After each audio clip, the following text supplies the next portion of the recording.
In the labyrinthine corridors of power, where secrets are currency and surveillance is absolute, a lone figure emerged from the shadows.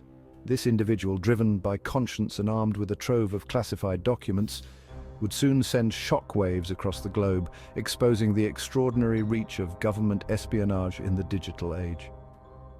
Edward Snowden, a name whispered in hushed tones, became synonymous with whistleblowing on an unprecedented scale.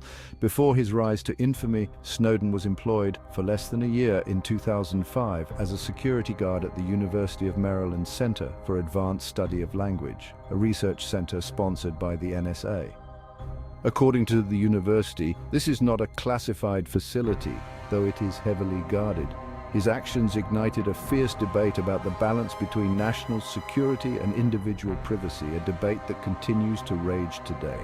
This is the story of the man who dared to challenge the most powerful intelligence agency on the planet, and, in doing so, forever altered our understanding of the world in which we live. Edward Joseph Snowden was born in Elizabeth City, North Carolina in 1983, a small town that would be the starting point of a life that would eventually make global headlines. Raised in a family with a strong tradition of public service, Snowden's path seemed destined for government work. His upbringing was steeped in the values of duty and patriotism. His father, a dedicated Coast Guard officer, and his mother, an employee at the federal court in Baltimore, instilled in him a deep respect for his country and its institutions. However, beneath the surface of this seemingly ordinary upbringing, the seeds of dissent were already being sown as Snowden began to question the world around him. Snowden's childhood coincided with the dawn of the internet, a revolutionary technology that captivated his imagination and ignited within him a passion for computers and the boundless possibilities of the digital world. As a teenager, Snowden displayed a precocious aptitude for technology, spending countless hours exploring the nascent online world. His curiosity knew no bounds. He taught himself basic coding and web design, immersing himself in the burgeoning online communities that were rapidly reshaping the boundaries of communication and information sharing. These skills would later prove invaluable. However, alongside his fascination with technology, Snowden harbored a deep-seated belief in individual liberty and a healthy skepticism of authority. These principles were central to his worldview. These values, instilled in him from a young age, would later come to define his actions on the world stage, guiding his decisions and shaping his legacy. Snowden's formal education was marked by both academic achievement and a growing disillusionment with traditional institutions. He often felt that the conventional education system stifled his creativity and curiosity. After dropping out of high school, he obtained his GED and enrolled in community college, but his true passion lay outside the confines of the classroom, in the world of technology and information. Driven by a desire to serve his country and utilize his technical skills, Snowden enlisted in the United States Army in 2004. He saw the military as a way to make a meaningful contribution. He hoped to join the Special Forces, but a training injury led to his honorable discharge, a setback that did not deter his commitment to public service.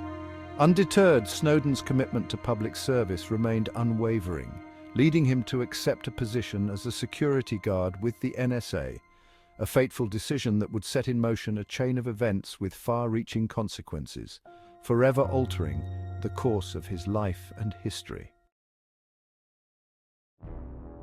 And landing a position as a security guard at the NSA might seem like a humble start for someone who would eventually shake the intelligence community to its core.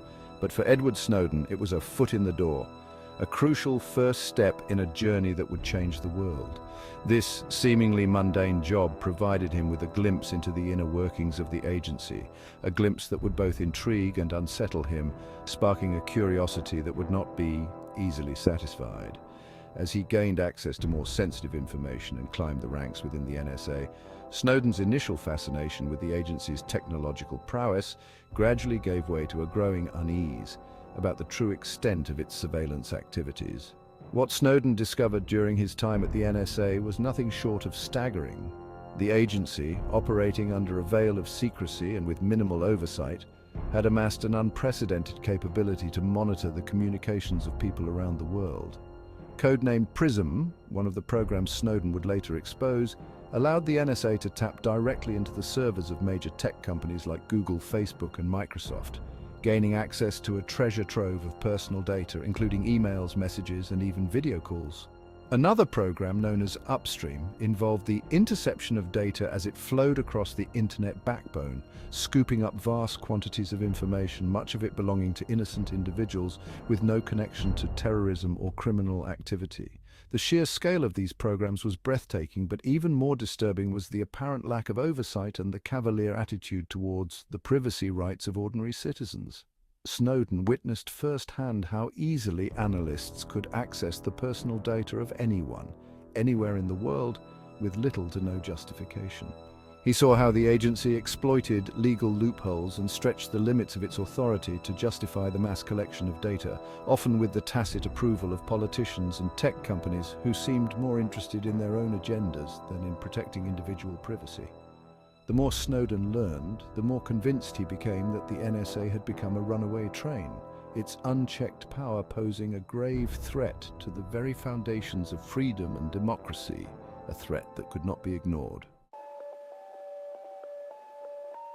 Section 5. A global firestorm: international reactions to the NSA scandal. As the scope of the NSA's surveillance activities became clear, a wave of outrage swept across the globe. Governments, particularly those allied with the United States, expressed shock and anger at the revelations, condemning the NSA's actions as a breach of trust and a violation of international law. The European Union, long a staunch ally of the United States, was particularly vocal in its criticism, with many European leaders accusing the US government of hypocrisy and demanding answers. The scandal strained diplomatic relations between the United States and its allies, forcing the Obama administration to engage in frantic damage control. Secretary of State John Kerry found himself on the receiving end of harsh criticism during a visit to Europe, with European leaders demanding assurances that their citizens' privacy would be respected.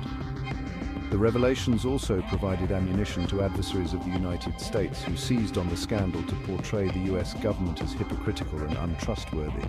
Beyond the diplomatic fallout, the NSA scandal also had significant legal ramifications. Several European countries launched investigations into the NSA's activities, and privacy advocates filed lawsuits challenging the legality of the agency's surveillance programs. The scandal also led to calls for greater oversight of intelligence agencies and for reforms to data protection laws, both in the United States and abroad.